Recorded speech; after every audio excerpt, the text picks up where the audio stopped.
LLB পাশ করলেই বুঝি কাউকে অ্যাডভোকেট বলা যায়? আর লয়ার ও অ্যাডভোকেট দুটো শব্দ কি একেবারে একই? গতকাল আমরা অ্যাডভোকেটদের কোড ড্রেস নিয়ে কথা বলেছিলাম। আজ জানবো তাদের প্রফেশনাল আইডেন্টিটি সম্পর্কে।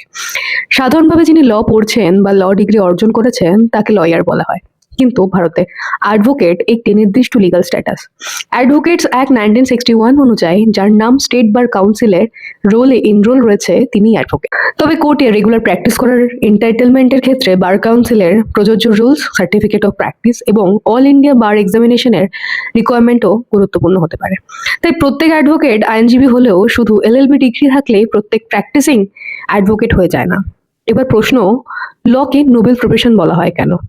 কারণ অ্যাডভোকেটের কাজ শুধু ক্লায়েন্টের হয়ে কেস জেতা বা টাকা উপার্জন করা নয়, তিনি কোর্টের একজন অফিসার, জাস্টিস ডেলিভারি সিস্টেম এর গুরুত্বপূর্ণ অংশ এবং তার ডিউটিস ক্লায়েন্টের পাশাপাশি কোর্টও ন্যায় বিচারের প্রতিও রয়েছে। তাই সুপ্রিম কোর্ট লিগ্যাল প্রফেশনকে মূলত সার্ভিস ওরিয়েন্টেড এবং নোবেল প্রফেশন হিসেবে বর্ণনা করেছে। কিন্তু নোবেল বললেই প্রত্যেক ব্যক্তি অটোমেটিকলি আদর্শ হয়ে যান না। এই সম্মান ধরে রাখতে অনেস্টি, প্রফেশনালিজম, এথিক্স এবং রেসপন্সিবিলিটি মানতে হয়। এই ছিল আমাদের দুদিনের ল প্রফেশন স্পেশাল।